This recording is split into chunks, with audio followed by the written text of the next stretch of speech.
இப்போ மைத்திலிக்கு இந்த இஷ்யூ வராம இருந்துருந்துச்சு அப்படின்னா அவங்க வராம இருக்கிறது இங்க பிரச்சனையே கிடையாது. ஒருவேளை இந்த இஷ்யூவே நடக்கல, இங்க இந்த மாதிரி ஒரு எக்ஸ்போல ஒரு ஸ்கேம் இந்த மாதிரி ஒரு விஷயம் நடந்துருச்சு அப்படின்னு சொல்லாம இருந்து இந்த ஈவெண்ட் ரொம்ப ஸ்மூத்தா நடந்துருது, இன்னைக்கு இந்த செலிப்ரேஷனுக்கு அவங்க எல்லாம் வராம இருந்திருந்தா இது பிரச்சனை இல்லை. I am correct Maithili. But இன்னைக்கு என்ன ஆயிருக்கு, இவ்வளவு தூரம் பிரச்சனை ஆகி உட்காந்து எல்லா இடத்துலயும் பேசி நான் பேசி இவங்க பேசி இருக்கிற ஊர்ல இருக்க அத்தனை இன்ஃபுளுசஸும் பேசி இருக்கும்போது உங்களுக்கு அவ்வளவு சேல் எடுத்து கொடுத்த மைத்திலிக்கு உங்களை அவ்வளவு தூரம் வந்து விமன் சப்போர்ட் பண்ண மைத்திலிக்கு நீங்களே ஏன் சப்போர்ட் பண்ணாம போனீங்க? நான் கேக்குறது பேலன்ஸ் இருக்கிற 30 பேரை கேக்குறேன்.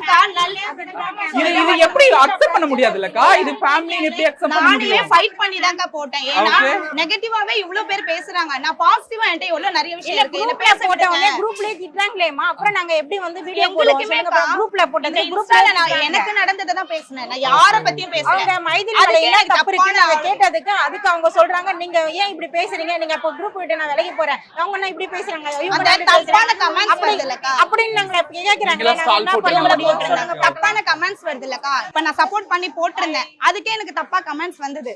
அந்த கமெண்ட்ஸ்க்கு பயப்படுறாங்க, வேற ஒண்ணும் ரீசன் இல்ல. சரி ஓகே, நான் உங்ககிட்ட எல்லாத்துக்கிட்டயுமே நான் பேசுறேன். பட் எனக்கு சில கேள்விகள் மைதிலி கிட்ட இருக்கு, நான் மைதிலி கிட்ட தனியா பேசணும் அப்படின்னு ஆசைப்படுறேன். சரியா? கொஞ்சம் டைம் கொடுக்குறீங்களா மைதிலி? உங்களுக்கு ஓகே தானா? அவங்க கேக்குற கேள்வி ஓகே தானா? என்கிட்ட பேசுறதுல எந்த பிரச்சனையும் கிடையாது. ஆனா இவங்க அத பாப்பாங்க. நீங்க தாராளமா பாக்கட்டும்.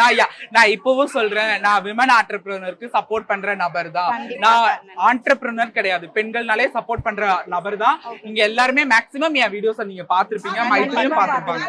நான் இந்த பிரச்சனை ஒண்ணு ஆரம்பிச்சது மைத்திலி, நானும் ஆரம்பிச்சிருக்கேன்.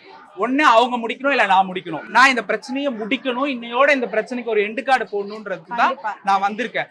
ஆனா மைத்திலி மேல இறங்கி சொல்ல அதை நான் கேட்கிறேன். வந்து மைனஸா நிறைய பேர் கோவம் வந்து சில பேருக்கு வந்து நிறைய அத ஜஸ்டிஃபிகேஷன் பண்ண கூடாது. கோவத்துல சில வார்த்தைகள் சிலரை காயப்படுத்து. நான் வந்து ட்ரிகர் ஆகி வீடியோ போட காரணமே மைத்திலியுடைய சில வார்த்தைகள் மட்டும்தான். அது மன்னிப்பு கேட்டாங்க, ஜென்யூனா அவங்க மன்னிப்பு கேட்டிருக்காங்க.